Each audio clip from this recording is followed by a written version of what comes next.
नमस्कार दोस्तों। कुछ समय पहले हमारे माननीय प्रधानमंत्री साहब ने एक मुहिम चलाई थी, एक पेड़ माँ के नाम। हमारे माननीय मुख्यमंत्री साहब पुष्कर सिंह धामी जी, उन्होंने भी इस मुहिम को आगे बढ़ाया और एक पेड़ माँ के नाम लगाया और ये पूरी मुहिम सबने चलाई थी और बहुत सारे पेड़ लगाए थे माँ के नाम पे। पर अब क्या हो रहा है? अब हो ये रहा है कि माँ के नाम पर पेड़ लगाने वाले अब पेड़ काट रहे हैं। समझ में नहीं आता, पहले आप माँ के नाम में पेड़ लगाते हैं और फिर पेड़ों को काटते हैं, और एक दो पेड़ नहीं, 13,000 पेड़। में बस एक ही नुकसान है कि इसमें पेड़ आते हैं बहुत ज्यादा और लेंथ उसकी बढ़ जाती है, 18.5 किलोमीटर हो जाती है, यहाँ 11.5 किलोमीटर है।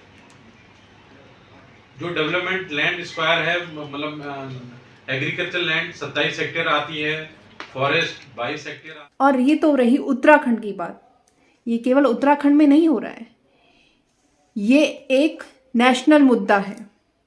तेलंगाना के पेड़ काटे जा रहे हैं, छत्तीसगढ़ के पेड़ काटे जा रहे हैं, हसदेव जंगल हो गया, डामागंडम हो गया।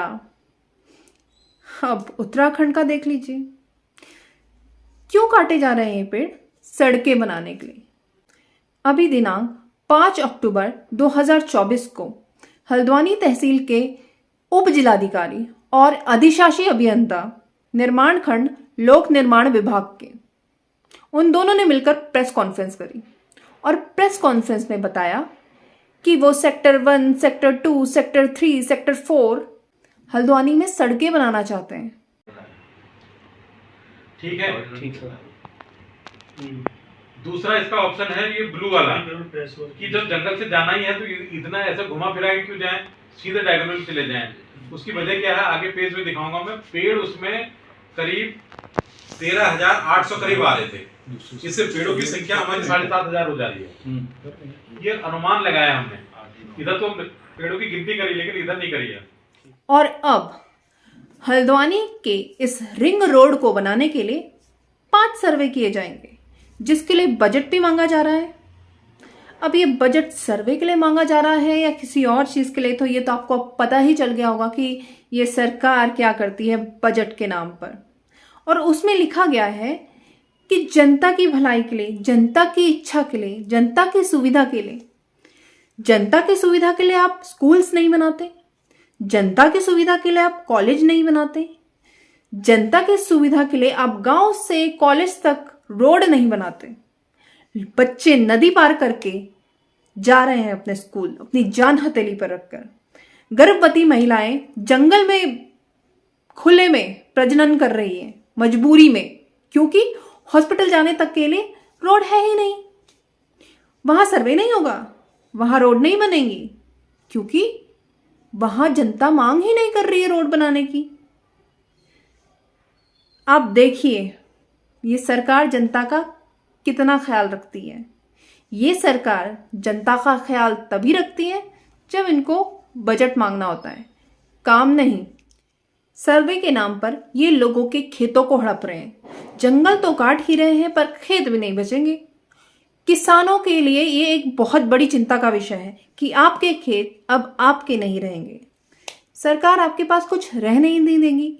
चुनाव में क्या बोल रहे थे ये लोग कि कांग्रेस की सरकार आई तो आपसे सब कुछ छीन लेगी, पर अब तो शायद कांग्रेस की सरकार है ही नहीं दूर दूर तक। अब तो भाजपा की सरकार है, तो ये सबके खेत, जल, जंगल, जमीन क्यों छीन रहे हैं? क्या आप जवाब देंगे धामी साहब?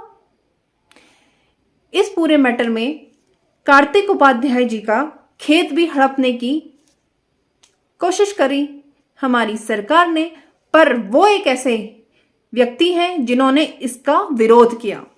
वो बिल्कुल हड़ताल पर बैठ गए और अभी क्योंकि दिवाली चल रही थी जिसके कारण उन्होंने अपनी हड़ताल रोकी है और वो 8 नवंबर को दोबारा से अपने आंदोलन में बैठेंगे। जय हिंद, जय उत्तराखंड साथियों। बीते दिनों एक हमने अपने खेतों को बचाने के लिए, अपने पूर्वजों को खेतों को बचाने के लिए जो सरकार एक रिंग रोड परियोजना लेकर हल्द्वानी में आ रही है, उसको विरोध में 27 दिन टेंट लगाकर धरना प्रदर्शन किया। आंदोलन किया, समस्त ग्रामवासी उसमें साथ थे और हमने आंदोलन को स्थगित किया क्योंकि अधिकारियों ने उस सर्वे को रद्द कर दिया था हमारे खेतों से। लेकिन बाद में जब हम अवलोकन करने गए तो अब हमें पता चला है कि इस रिंग रोड को लेकर अब 5 नए सर्वे हल्द्वानी निर्माण खंड अधिकारी PWD विभाग करेगा और इसके लिए उन्होंने बजट की मांग करी है।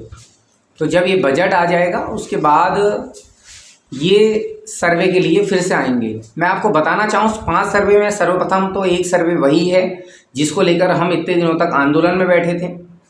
उसके अलावा एक पंचायत घर आनंदपुर वाला सर्वे है और अन्य जंगल किनारे। तो जंगल में जो सर्वे होना है लगभग हजारों पेड़ों की उसमें बलि चढ़नी है। तो अधिकारी या तो हमारे खेतों में आएंगे या फिर ये जंगल का विनाश करेंगे। हम पहले दिन से कहते आ रहे हैं ये परियोजना विनाशकारी परियोजना है। इसका एक ही समस्या का समाधान है, एक ही हल है, इस परियोजना को रद्द किया जाए और ग्रामीण सड़कों को चौड़ा किया जाए। तो 8 तारीख से हम फिर एक बार धरना लगाने की तैयारी कर रहे हैं जिसकी सूचना हम सोमवार को प्रशासन को दे देंगे। और क्योंकि अब खतरे में अब तक सिर्फ ऐसा लगता था खेत हैं, लेकिन ये जो सरकार है ये ऐसा लगता है कि प्रकृति के जिस तरह हम किसानों की विरोधी सरकार है वैसे कहीं ना कहीं प्रकृति विरोधी भी है। क्योंकि जो सर्वे के लिए पैसा मांगा जा रहा है वो या तो खेतों के ऊपर करने के लिए मांगा जा रहा है या जंगल में हजारों पेड़ों की बलि देने के बाद सड़क बनाने के लिए। तो हम आज भी सरकार से कहना चाहते हैं इन सर्वों को तत्काल रोक दीजिए और इनका पैसा जारी ना कीजिए सर्वे के लिए।